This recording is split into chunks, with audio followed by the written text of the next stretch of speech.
எல்லா காலகட்டத்திலையும் அந்தந்த தலைமுறையை பிரதிபலிக்கிற மாதிரியான காதல் கதைகள் வரும். அஸ் யூஷுவல் இந்த படமே வந்துட்டு இந்த தலைமுறையை வந்துட்டு பிரதிபலிக்கக்கூடிய ஒரு காதல் கதை அப்படின்னு சொல்லிக்கிறாங்க. ஆனால் இது வந்து இந்த தலைமுறையை பிரதிபலிக்கக்கூடிய ஒரு காதல் கதை கிடையாது. அதே சமயத்தில் ஆணவ கொலைக்கு எதிரான ஒரு படமும் கிடையாது. படத்தில் வந்து ஒரு மெசேஜாக அது வந்து சொல்லப்படுது, ஆணவ கொலை பண்ணுறது தப்பு அப்படின்னு. அது ஒரு பெருங்குற்றம் ஆணவ கொலை, அதை வந்து நான் எதிர்க்கிறேன். அப்போ நான் சரிதானே?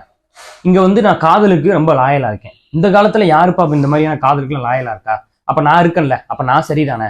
இப்படி ஒரு பொது புத்தியோட ஒரு மேம்போக்கான ஒரு பெருங்குற்றங்களுக்கு நான் வந்து அகென்ஸ்டாக நான் இருக்கேன், அப்போ நான் சரியாக தான் இருப்பேன் அப்படின்ற ஒரு பொது புத்தி இருக்குல்ல, அந்த தன்மையோடு எழுதப்பட்ட ஒரு கதை தான் இந்த டியூட் படம்.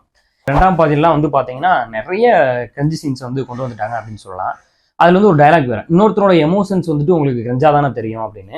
அந்த எமோஷன்ஸ் வந்துட்டு அது எமோஷனா அல்லது இந்த சமுதாயத்துக்காக இங்கே இப்படிலாம் இருந்தால் நான் லாயலு, நான் இங்கே இப்படிலாம் இருந்தால் நான் வந்து சரியானவன், இப்படின்ற ஒரு வார்த்தைகளுக்காக வாழ்றதுன்னு ஒன்று இருக்குல்ல. இந்த படத்துல வந்து அவங்க சொல்லப்படுற ஒரு கருத்து என்ன அப்படின்னு பார்த்தீங்கன்னா, அடுத்தவன் என்ன சொல்லுவான் அதெல்லாம் நீ பார்க்காத, உன் இஷ்டத்துக்கு நீ வாழ்ந்துகிட்டே இரு, நான் சரியா தானே இருக்கேன் அப்படின்ற ஒரு கருத்தை வந்து பேசுறதுக்காக வந்து ட்ரை பண்றாங்க. ஆனா அது வந்து எதுல இருக்கும் அப்படின்னு பார்த்தீங்கன்னா, நம்மளுடைய ஆம்பிஷன்ல இருக்கலாம், நம்மளுடைய வெற்றியில இருக்கலாம், நம்மளுடைய படிப்புல இருக்கலாம், நம்ம ஒரு பிஸ்னஸ் செய்யறோம், இல்லை நம்ம அதை விட்டுறக்கூடாது அப்படின்னு சொல்லிட்டு ஒரு எய்ம் இருக்கும்ல, அந்த மாதிரியான விஷயங்களுக்கு தான் நம்ம சொசைட்டியில் இருக்கக்கூடிய எதையும் காதல வாங்காம நம்ம உழைப்பை வச்சு முன்னேறி போய்கிட்டே இருக்கணும். படத்துல வந்துட்டு கதாநாயகனுக்கு ஒரு பெரிய ஒரு கனவு இருக்கு, அந்த கனவை தேடி ஓடுறாரு, அதனால வேறு விஷயங்களை வந்து காதல வாங்கக்கூடாது, நம்ம லைஃபுக்கு நம்ம பிடிச்ச மாதிரி நம்ம இருந்துட்டு போவோம், இதுல என்ன பெருக்க போகுது அப்படின்றது ஒன்று இருக்கலாம்.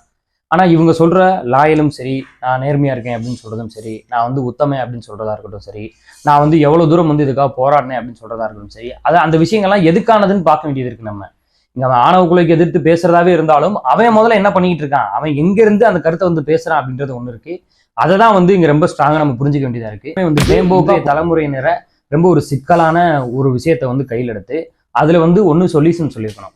இல்ல நீங்க இப்படிலாம் இருந்தீங்கன்னா அது சரியா தான் இருக்கும், உங்களுக்கு பிடிச்சதை நீங்க பண்ணுங்க, இப்படி நீங்க வாடி போயிட்டே இருங்க அப்படின்ற ஒரு மேம்போக்கு தன்மையோட ஒரு கருத்தா பேசப்பட்ட படம் தான் இந்த டியூட் படம். எனக்கு இந்த கருத்துல வந்து உடன்பாடு இல்லவே இல்லை. அதுலயும் வந்துட்டு ஹீரோயின் வந்து ஃபர்ஸ்ட் ஹீரோக்கு ப்ரப்போஸ் பண்ற மாதிரி ஒரு சீன், என்ன பிட்டு படத்துல மாதிரி மொட்டி போட்டிருக்குன்னு ஒரு டைலாக், ரொம்ப வந்துட்டு முகத்தை வந்து முகத்தை சுளிக்கிறது இல்லை, இது என்ன கேட்கவே அருவருப்பான ஒரு வசனமா இருந்துச்சு எனக்கு. இது மாதிரி படத்துல நிறைய சீன்கள்ல வந்துட்டு அருவருப்பான ஒரு வசனங்கள் தான் வந்து வச்சுக்கிட்டே இருந்தாங்க. எனக்கு தெரிஞ்சு 2-3 ஹியூமர் சீன்ஸ் என்டர்டைன்மெண்ட்டாக இருந்துச்சு. அது எல்லாமே வந்து பார்த்தீங்கன்னா ரொம்ப சில்லியான கிளிசேவான ஒரு சீனாக தான் இருந்துச்சு. பிரதீப் ரங்கநாதன் அவருடைய ஆக்டிங் வந்துட்டு முழுக்க முழுக்க ரஜினி அவர்களை எவ்வளோ தூரம் வந்து இமிட்டேட் பண்ண முடியுமோ அவ்வளோ தூரம் வந்து இமிட்டேட் பண்ணியிருந்தாரு.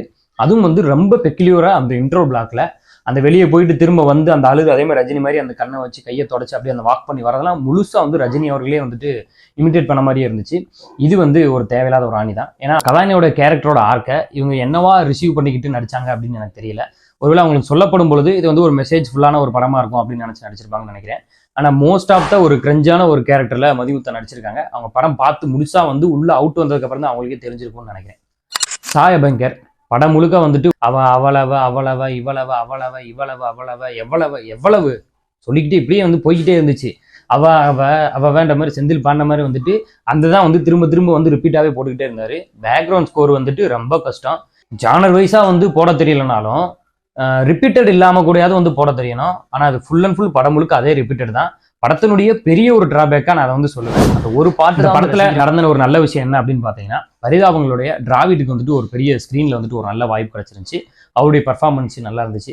எனக்கு இந்த ஒரு ஆறுதலா அது ஒண்ணுதான் அந்த படத்துல இருந்துச்சு. வந்து பாத்தீங்கன்னா ஹீரோவுக்கு வந்துட்டு ஒரு பெரிய மேனலிசம் இருக்கும். அது என்ன அப்படின்னா துப்புறது. எனக்கு படம் முடிஞ்சதுக்கு அப்புறம் வந்துட்டு அந்த மேனலிசம் ஒட்டிக்கிறது. இப்ப நீங்க யாராவது அந்த படத்தை பத்தி என்கிட்ட கேட்டாலும் நானும் வந்துட்டு அவர் மாதிரியாவும் அப்படின்னு சொல்லிட்டு போயிட்டே இருப்பேன். நன்றி.